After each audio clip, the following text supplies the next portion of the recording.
√3/2 हो जाएगा। इसको यदि सॉल्व करते हैं तो कितना होगा, चलिए इसका इतना ही रहने दीजिए, एफ लिमिटिंग ये आया, चलिए यही रहने दीजिए, 75√3/2 आया। समझ गए?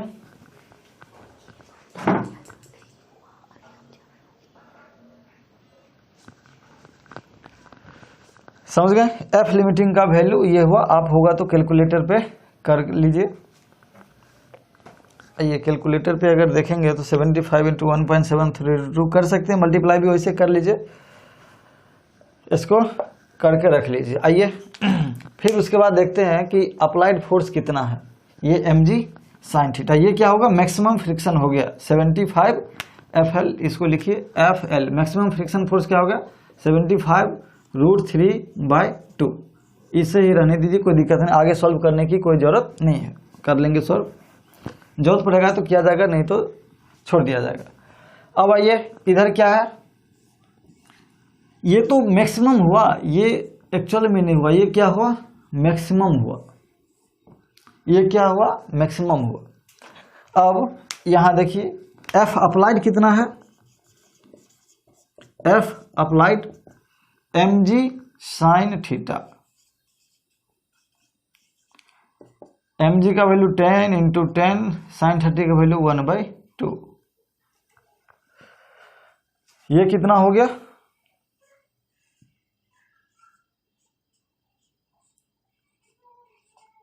ये कितना हुआ 100 × 2 यानी 50 न्यूटन,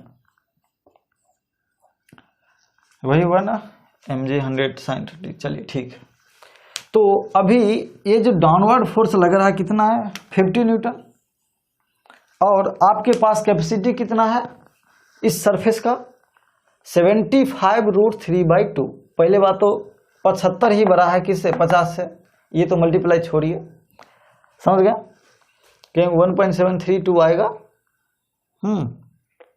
तो उससे ही ज्यादा होगा, तो फिक्स है। इससे क्या है, ये वैल्यू ज्यादा है, आप लोग करके देख लीजिए, ये क्या है वैल्यू ज्यादा, तो सिंपल है, इतना तो मैक्सिमम कैपेसिटी था, लेकिन 50 न्यूटन ही लगाए, तो अभी फ्रिक्शन फोर्स क्या हो जाएगा, फ्रिक्शन फोर्स का वैल्यू क्या हो जाएगा 50 न्यूटन ही, 50 न्यूटन ही हो जाएगा फ्रिक्शन फोर्स का वैल्यू। समझ गए? आइए अब इसमें आपको मैं इसी क्वेश्चन कराने के बाद मैं नेक्स्ट टर्म बताऊंगा कि एंगल ऑफ रिपोज क्या होता है। जब ये क्वेश्चन करेंगे तो आपको पता चल जाएगा। समझ गए? अब आप ले लीजिए एंगल 53 डिग्री, नहीं पहले 37 डिग्री लीजिए एंगल। अब ये सब हुआ, अब ये समझ गए कि अभी ये है जो फ्रिक्शन फोर्स लिमिटिंग था वो ज्यादा था और अप्लाइड कम था, तो फ्रिक्शन फोर्स का वैल्यू क्या हो जाएगा, एफ अप्लाइड के इक्वल यानी 50 न्यूटन हो जाएगा। आइए इसी में दूसरा केस चलते हैं, तब जाके मैं जब 3 केस करा दूंगा, जब 3 केस हो जाएगा उसके बाद मैं आपको एंगल ऑफ रिपोज के बारे में कंसेप्ट दूंगा। बहुत सारे एंगल ऑफ रिपोज पे ही बहुत क्वेश्चन करा देते हैं, मैं ये कराने के बाद एंगल ऑफ रिपोज बताएंगे, उसके बाद आप लोग को देख के ही पता चल जाएगा कि बॉडी स्लिप करेगा नहीं करेगा, क्या एक्सेलरेशन होगा या क्या फ्रिक्शन फोर्स होगा, पता चल जाएगा। आइए अब क्या है, एंगल 53 डिग्री, मास वही m है 10 kg, m ही रखने दीजिए, m म्यू का वैल्यू क्या है 0.75, नहीं अभी चलिए 37 डिग्री लीजिए, क्या लेना है 37 डिग्री। तो देखिए नॉर्मल फोर्स लगेगा इधर mg cos theta, normal force इधर इंक्लाइन के लंग mg sin थीटा लगेगा, और बॉडी का टेंडेंसी क्या होगा मूव करने का इधर, तो फ्रिक्शन फोर्स लगेगा इधर। सिंपल है, डायरेक्शन फाइंड कर लिए। दूसरा केस में क्या बोले हैं, दूसरा स्टेप, पहला स्टेप तो आप कर लिए कि बॉडी का टेंडेंसी होगा इंक्लाइन के लॉन्ग मूव करने का, बॉडी का टेंडेंसी होगा इंक्लाइन के लॉन्ग मूव करने का,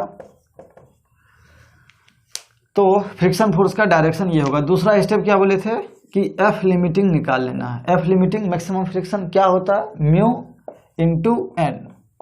तो एफ लिमिटिंग का वैल्यू क्या होगा, म्यू का वैल्यू हो गया 0.75 इंटू एन का वैल्यू क्या हो जाएगा M G cos theta. M का वैल्यू 10, इसको लिखिए एम जी कॉस थीटा। तो एफ लिमिटिंग का वैल्यू क्या हो जाएगा 0.75 इंटू 10 कॉस 37। याद कीजिए, यदि अगर 37 डिग्री है तो ये होता है 3, ये 4, ये 5। समझ गए, 3, 4, 5 का ट्रायंगल याद रखिए। तो क्या हो जाएगा ये 53 डिग्री जानते हैं। तो ये क्या हो जाएगा 3, कहाँ कॉस है ना, कॉस के लिए क्या हो जाएगा 4/5। तो यहां से आपका क्या आ गया वैल्यू, देखिए पहले 20 है 0.75, तो ये उड़ा दीजिए, यानी 75 इंटू 4/5 आ गया, यानी 5 1 जा 5 और 5 5 जा 25, हाँ 15 5 जा हो जाएगा 75, क्या हो जाएगा 60 न्यूटन। तो आपका एफ लिमिटिंग क्या है, यानी जो ये सरफेस है मैक्सिमम कितना अप्लाई कर सकता है, ये मैक्सिमम 60 न्यूटन तक का फोर्स अप्लाई कर सकता है। यदि उससे ज़्यादा होगा तो क्या होगा, ये बॉडी मोशन में आ जाएगा। अदरवाइज ये 60 न्यूटन तक अगर अप्लाई होगा तो ये बॉडी क्या रखेगा, रोक के रखेगा। लेकिन हम चेक कर रहे हैं अभी एफ अप्लाइड क्या है, एम जी साइन थीटा, यही है ना। एफ अप्लाइड क्या है, एफ अप्लाइड क्या है, एफ अप्लाइड क्या है एम जी साइन थीटा, यानी 10 into 10 M G sine theta. क्या हो गया 10 इंटू 10 साइन 37 क्या हो जाएगा 3/5 हो गया। तो ये आपका कितना आ गया 5 2 जा 20 और 3 60 न्यूटन आ गया। तो एक बात देखिए, मैक्सिमम जो सरफेस का लिमिट है फ्रिक्शन फोर्स का, मैक्सिमम कैपेसिटी जो है सरफेस का 60 न्यूटन। अच्छा 12th का क्लास कल से हुआ तो 11 12 दोनों लेंगे, कल 2 बजे होगा। कल भी मैं इससे पहले भी पढ़ाया था, वो देख लीजिएगा, न्यूमेरिकल करवाए हुआ, फिर कल 2 बजे क्लास लिया जाएगा। तो ये देखिए 60 न्यूटन है क्या मैक्सिमम फ्रिक्शन, और अप्लाइड भी है 60 न्यूटन। तो सिंपल है, आपके पास यदि जितना कैपेसिटी है अगर उतना जरूरत पड़ा तो यूज कर लेंगे। तो यहाँ पे क्या हो जाएगा फ्रिक्शन फोर्स 60 न्यूटन हो जाएगा, यानी 60 न्यूटन फ्रिक्शन फोर्स यहाँ पे हो जाएगा। और एक्सेलरेशन क्या हो जाएगा 0। सिंपल है, बॉडी मूव नहीं करेगा। इधर 60 न्यूटन लगा, इसका कैपेसिटी है 60 न्यूटन का, एफ लिक्शन एफएल हो गया, ये 60 न्यूटन लगा देगा। समझ गए। अब आइए एंगल को थोड़ा सा बदलिए। एंगल क्या लीजिएगा 53 डिग्री। एंगल क्या लीजिएगा 53 डिग्री। तो देखिए क्या हो जाएगा, जब एंगल 53 डिग्री लीजिएगा तो आइए मैं तीनों केस करा देता हूं, उसके बाद आपको मैं एंगल ऑफ रिपोज पे लेके चलेंगे। क्लास छोड़ के क्यों लेते हैं, रेगुलर करेंगे, थोड़ा भी बिजी रहते हैं इसलिए रेगुलर करेंगे। 1 से 2 दिन के बाद मंडे से रेगुलर हो जाएगा, कोई दिक्कत नहीं।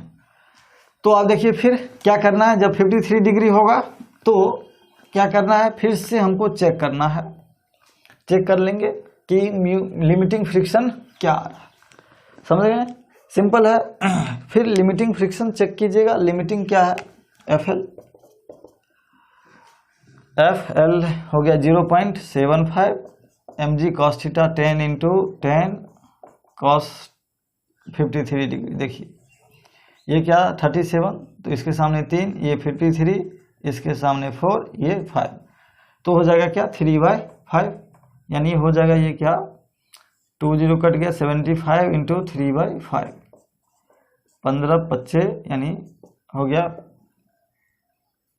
45 न्यूटन।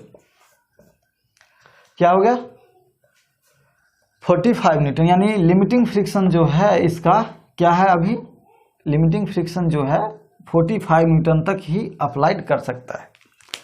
लेकिन यहाँ अभी लग कितना रहा, एफ अप्लाइड कितना है, mg sine theta 10 into sine 53 degree, क्या हो जाएगा 4/5, 5 2 जा 2 यानी 80 न्यूटन।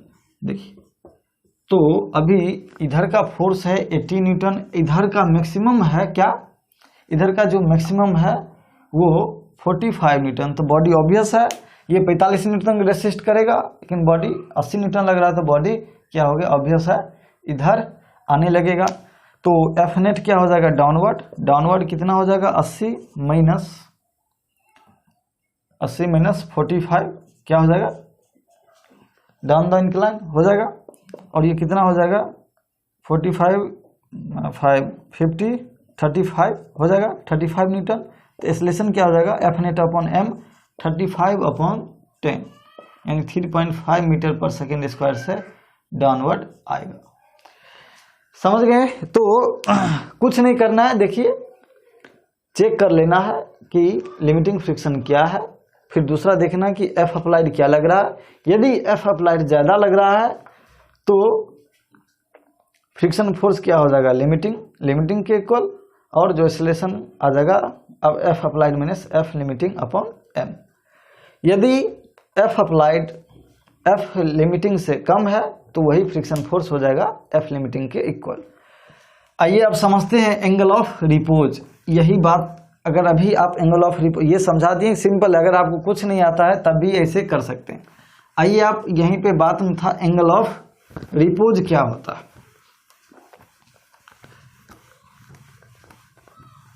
अब समझते हैं, जब ये समझ लिए हैं तो समझते हैं angle of repose.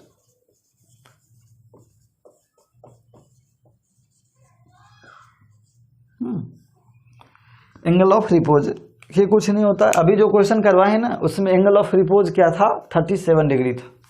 Angle of repose इससे पहले इसे थीटा आर ले डिग्री, इसमें इससे पहले जो क्वेश्चन करवाए थे उसमें एंगल ऑफ रिपोज 37 डिग्री था।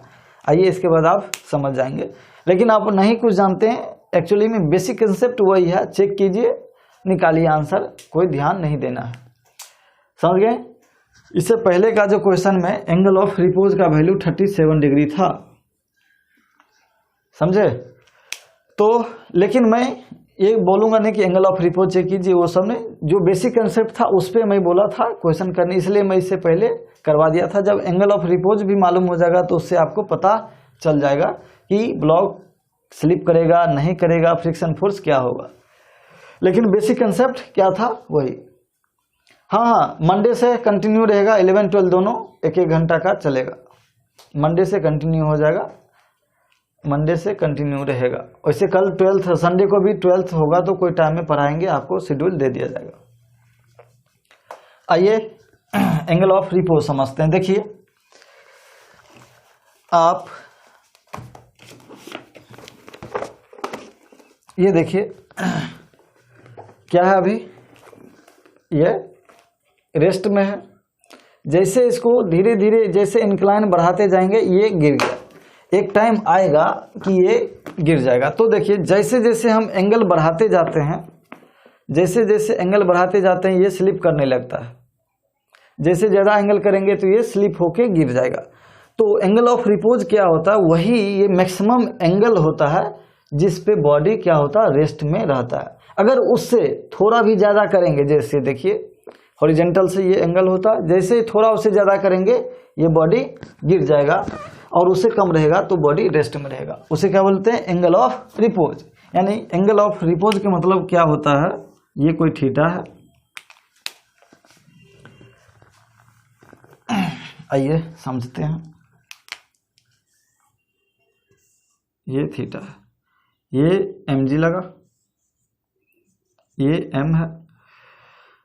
तो देखिए इसे अभी थीटा r दे देते हैं एंगल ऑफ रिपोज। ये क्या होता है कि value of maximum angle at which body at rest with respect to incline plane, यानी वो मैक्सिमम, इस एंगल का मैक्सिमम वैल्यू जिस पे ये बॉडी रेस्ट में हो। कैसे वो समझिए पहले। ये देखिए इधर लगता है mg, सब जानते हैं mg लगता है इधर, समझ गए। इधर क्या लगता है इंक्लाइन के लॉन्ग mg cos थीटा, ये क्या होता है नॉर्मल होता है। इधर क्या लगता है फ्रिक्शन फोर्स लगेगा, सिंपल है, बॉडी इधर एक्सेलरेट करने का कोशिश करेगा तो इधर फ्रिक्शन फोर्स लगेगा। तो आइए जब और मैक्सिमम फ्रिक्शन फोर्स का क्या वैल्यू हो सकता है, फ्रिक्शन फोर्स का वैल्यू म्यू इंटू एन या म्यू mg cos थीटा होगा, और एफ अप्लाइड का क्या वैल्यू है mg sin theta, mg sin theta है एफ आर। एक बात गौर कीजिए कि साइन जीरो क्या होता है, जीरो, सॉरी साइन जीरो क्या होता है, साइन 0 डिग्री 0, और साइन 90 क्या होता है 1, यानी 0 से वैल्यू जैसे जैसे एंगल बढ़ेगा तो साइन का वैल्यू क्या होता है बढ़ते जाता है, यानी साइन थीटा क्या है इंक्रीजिंग फंक्शन 0 से 90 के लिए। कॉस जीरो क्या होता है 1, और कॉस 90 क्या होता है 0, सॉरी कॉस 90 क्या होता है 0, यानी कॉस जैसे एंगल हम बढ़ाते जाएंगे कॉस कंपोनेंट, कॉस क्या है डिक्रीज करते जाएगा, कॉस थीटा क्या हो जाएगा डिक्रीज करते जाएगा। तो सिंपल है, जैसे हम ये एंगल बढ़ाते जाएंगे ये जो फ्रिक्शन का वैल्यू है घटते जाएगा और ये बढ़ते जाएगा, यानी ये फोर्स बढ़ते जाएगा ये फोर्स घटते जाएगा, समझ गए। एक टाइम आएगा कि दोनों क्या होगा इक्वल हो जाएगा, एक टाइम आएगा कि दोनों, ये घट रहा है ये बढ़ रहा है, दोनों क्या हो जाएगा, एक टाइम आएगा कि दोनों का वैल्यू इक्वल हो जाएगा। वही थीटा, ये इसे आप दे देंगे थीटा ऑफ रिपोज एंगल, उसी थीटा पे वही जो थीटा जिस पे क्या हो जाएगा ये mg sin theta equal to F R, यानी म्यू mg cos थीटा होगा, उसे ही क्या बोलते हैं एंगल ऑफ रिपोज, यानी जिस वैल्यू पे एंगल के थीटा के वैल्यू पे क्या हो बॉडी रेस्ट में हो। अगर उससे आप ज़्यादा करेंगे, अब क्या हो गया दोनों इक्वल, जैसे ही ज़्यादा करेंगे ये वैल्यू बढ़ जाएगा ये और घट जाएगा, बॉडी एक्सेलरेट कर जाएगा। हाँ वही निकाल लें, वही निकाल लें थीटा, वही तो एंगल ऑफ रिपोज निकालने की क्या मैक्सिमम वैल्यू एंगल होगा जो बॉडी, कोई भी बॉडी रेस्ट में रहेगा। जैसे मैंने आपको बुक पे इंक्लाइन, आप खुद करके देख सकते हैं कि धीरे धीरे थीटा बढ़ाते जाइएगा वो क्या हो जाएगा गिर जाएगा। तो मैक्सिमम वही निकालना है कि मैक्सिमम एंगल जिस पे क्या हो ये बॉडी रेस्ट में हो, उससे ज़्यादा करने पर क्या होगा बॉडी डाउनवर्ड स्लिप करने लगेगा, यानी उस थीटा पर क्या होगा अपवर्ड फोर्स जो फ्रिक्शन फोर्स है और डाउनवर्ड फोर्स क्या होगा इक्वल होगा, यानी एंगल थीटा आर पे एंगल ऑफ रिपोज पे क्या हो जाएगा mu mg cos theta equal to क्या हो जाएगा mu mg cos theta equal to क्या हो जाएगा mg sin थीटा हो जाएगा, अपवर्ड इक्वल टू डाउनवर्ड। तो यहां से देखिए क्या हो गया, mg कट गया दोनों तरफ, बच क्या गया mu cos theta equal to sine theta, या म्यू इजकल टू क्या हो जाएगा म्यू इजकल टू हो जाएगा mu cos theta equal to हो गया साइन थीटा, या म्यू इजकल टू क्या हो जाएगा टेन थीटा, समझ गए। म्यू इजकल टू क्या आया टेन थीटा, या थीटा इजकल टू क्या हो जाएगा टेन इनवर्स म्यू, ये थीटा आर लिखिए एंगल ऑफ रिपोज, समझ गए क्या कर दिए हम, सॉरी थीटा इजकल टू क्या हो जाएगा tan inverse mu, angle of repose क्या होता है टेन इनवर्स म्यू, यानी जो भी म्यू दिया रहेगा उसका टेन इनवर्स लीजिए, वो जो एंगल आएगा उससे ज़्यादा यदि एंगल इंक्लाइन एंगल होगा तो बॉडी स्लिप कर जाएगा, उससे कम रहेगा तो बॉडी स्लिप नहीं करेगा। आइए जैसे क्वेश्चन करते हैं, जैसे इससे पहले के क्वेश्चन में हम आपको दिए हुए थे, तो एंगल ऑफ रिपोज समझ गए। इससे पहले के क्वेश्चन में मैं जो इससे पहले क्वेश्चन देखिएगा, अगर जो बच्चे नहीं देखे होंगे तो ये इसके पहले के क्वेश्चन में हम क्या किए थे, म्यू का वैल्यू दिए हुए थे 0.75, म्यू का वैल्यू दिए हुए थे 0.75, एम मास था और पहला एंगल लिए थे हम क्या 30 डिग्री। हाँ, तो बोले थे बॉडी स्लिप करेगा कि नहीं करेगा, क्या फ्रिक्शन लगेगा, ये सब पूछे थे। तो देखिए अभी हम जानते हैं म्यू बराबर क्या होता है tan थीटा। ये सिर्फ इसी केस में है, इसलिए मैं बोलता हूँ बेसिक कंसेप्ट में ये सिर्फ इंक्लाइन प्लेन के लिए होता है, mu equal to tan theta. ये नहीं कि हर जगह लगा देना है, या थीटा इजकल टू क्या हो जाएगा tan इनवर्स म्यू, ये होता है एंगल ऑफ रिपोज। ये भी सिर्फ एंगल ऑफ रिपोज पे होता है, मैक्सिमम वैल्यू होता है। ये थीटा जो होता है मैक्सिमम, ये थीटा जो होता है मैक्सिमम इंक्लाइन एंगल, क्या लिखते हैं, हाँ incline angle at which body at rest with respect to surface, या इंक्लाइन सरफेस दे दीजिए। ये मैक्सिमम होता है वो एंगल। तो हमेशा म्यू बराबर tan थीटा नहीं होता, या थीटा बराबर tan इनवर्स म्यू नहीं होता, हमेशा ये नहीं होता। नीतीश सोनूराज, हाँ वो सर बताएंगे, आप कॉल कीजिएगा बताएंगे, होगा कि इसे मैं जो जेईमेन का देखिएगा हल्का ही क्वेश्चन पूछता है। जैसे मैं आज ये लेक्चर शुरू किया हूँ तो जेईमेन का पहला ही क्वेश्चन करवाया था कि कितना, ये 5 kg का था, कितना मिनिमम एफ चाहिए कि बॉडी रेस्ट में रहे। देखिएगा कैसे करवाए थे। तो कोई भारी नहीं क्वेश्चन पूछता है, बेसिक लेवल पूछता है, इसलिए डरने, बस सिंपल थोड़ा अच्छा से पढ़ लेंगे हो जाएगा। तो देखिए यहाँ से क्या हो जाएगा theta R tan inverse mu. देख लेते हैं कि मैक्सिमम वैल्यू क्या होता है जिससे पे बॉडी, उससे अगर ज़्यादा हुआ तो बॉडी स्लिप कर जाएगा, उससे कम होगा तो बॉडी स्लिप नहीं करेगा। तो tan इनवर्स म्यू, म्यू का वैल्यू क्या है 0.75। तो देखिए tan इनवर्स म्यू, म्यू का वैल्यू है 0.75। इसको हम कर सकते हैं 75/100, 25 या 75 और 25 चौका से, ये हो गया tan इनवर्स 3/4, tan इनवर्स 3/4। और आप जानते हैं ये कितना होता है 37 डिग्री, क्योंकि ट्रायंगल तो आप लोग को याद है, ये हो गया 37, ये 53, ये 4, ये 3, ये 5, 3 4 5, तो ये 37 डिग्री, समझ गए।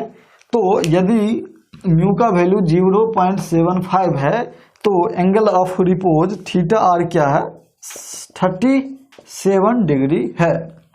यानी इसका मतलब ये हुआ कि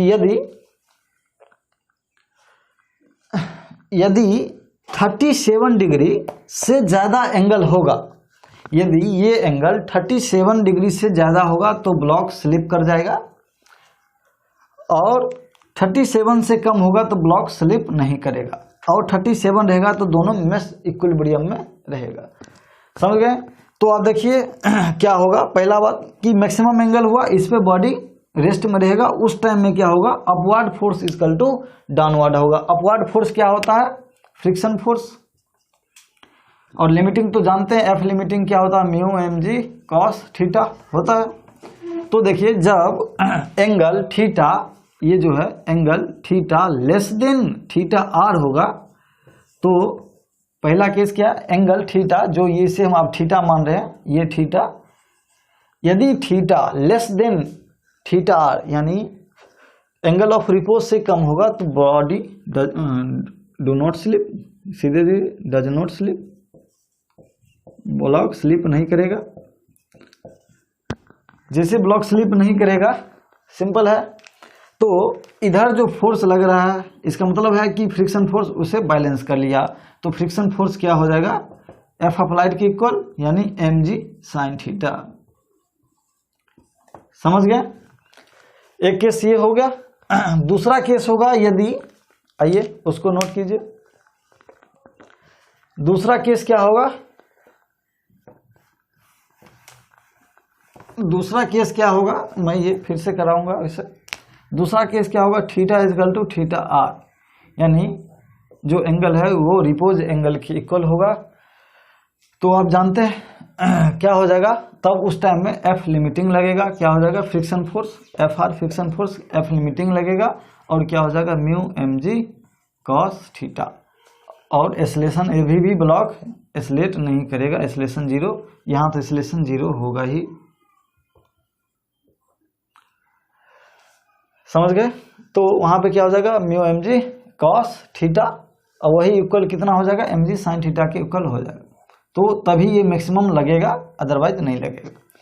और तीसरा क्या होगा, जब थीटा ग्रेटर देन हो थीटा आर्स, एंगल जो रिपोज एंगल से ज्यादा हो, तो यहाँ पे भी क्या है बॉडी स्लिप नहीं करेगा, लिख देते हैं सिंपल।